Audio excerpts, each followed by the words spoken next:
وما أرسلناك إلا رحمة للعالمين.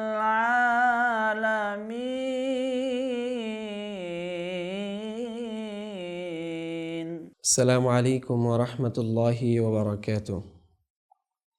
الحمد لله رب العالمين والصلاة والسلام على سيد الأنبياء والمرسلين وعلى آله وأصحابه أجمعين أما بعد. সম্মানিত দর্শক, আজ আমরা আপনাদের সামনে নিয়ে এসেছি মানবতার শ্রেষ্ঠ আদর্শ হযরত মুহাম্মদ মুস্তাফা সাল্লাল্লাহু আলাইহি ওয়াসাল্লামের মহান জীবনী থেকে শিক্ষণীয় পাঠসমূহ। আজকের পর্বে আমরা আলোচনা করব নবী করিম সাল্লাল্লাহু আলাইহি ওয়াসাল্লাম ও তার বিচ্ছেদের বেদনা। রাসূল সাল্লাল্লাহু আলাইহি ওয়াসাল্লাম পৃথিবীতে এসেছেন ইয়েতিম অবস্থায়। মাতৃগর্ভে থাকাকালীন তার পিতা আব্দুল্লাহ ইন্তেকাল করেন। জন্মের পর তিনি মাতৃগৃহে বেশি সময় মায়ের স্নেহে কাটাতে পারেননি। তৎকালীন আরবের রীতি অনুযায়ী নবজাতক সন্তানকে আরবের মূল সংস্কৃতি ও শুদ্ধ ভাষা শেখার জন্য অন্যত্র পাঠানো হতো দুধ মায়ের কাছে বা কোনো ধাত্রীর কাছে। সেই হিসেবে রাসূল সাল্লাল্লাহু আলাইহি ওয়াসাল্লামকেও সেই দূর তায়েফে হযরত হালিমা সাদিয়া রাদিয়াল্লাহু তাআলা আনহার গৃহে পাঠানো হয়, যাতে রাসূল সাল্লাল্লাহু আলাইহি ওয়াসাল্লাম আরবের মূল সংস্কৃতি ও শুদ্ধ ভাষা অর্জন করতে পারেন। এভাবে রাসূল সাল্লাল্লাহু আলাইহি ওয়াসাল্লাম তার শৈশবের প্রথম অংশ কাটিয়ে দেন। অনেক বছর পরে তিনি যখন তার মাতৃগৃহে ফিরে আসেন, মায়ের স্নেহে মায়ের কোলে তিনি বেড়ে উঠতে থাকেন। কিন্তু এই সময়টা খুব দীর্ঘ হয়নি। মাত্র 6 বছর বয়সে তার সম্মানিত মাতা আমিনাও ইন্তেকাল করেন। এরপর রাসূল সাল্লাল্লাহু আলাইহি ওয়াসাল্লামের লালন পালনের দায়িত্বভার গ্রহণ করেন দাদা আব্দুল মুত্তালিব।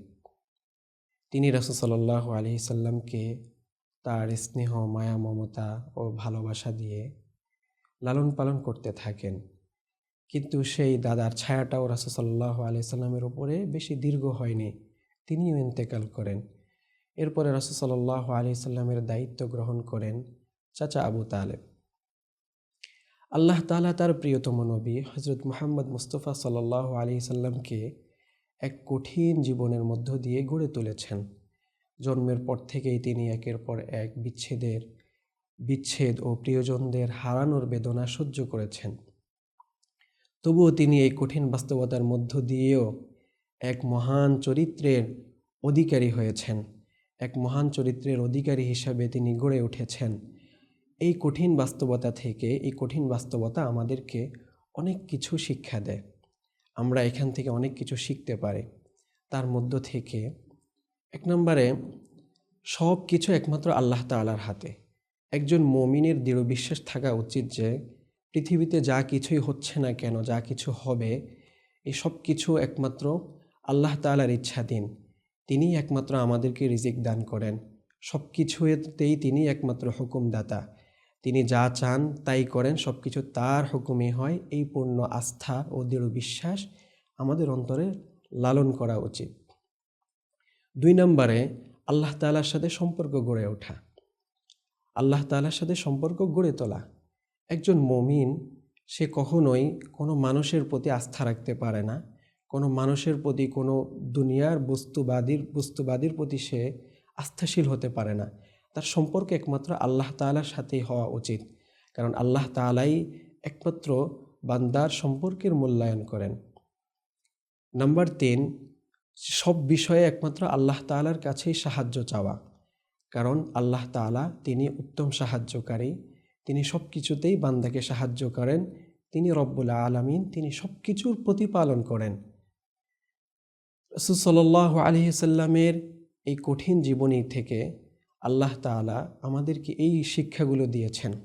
আল্লাহ তাআলা তার প্রিয়তম নবী হযরত মুহাম্মদ মুস্তাফা সাল্লাল্লাহু আলাইহি ওয়াসাল্লামকে এভাবেই তিনি কঠিন বাস্তবতার মধ্য দিয়ে গড়ে তুলেছেন, বেড়ে উঠিয়েছেন, যাতে করে আমরা শিখতে পারি, আমরা আল্লাহ তাআলার উপরে সব কিছুতে আস্থা ও নির্ভরশীল হতে পারি।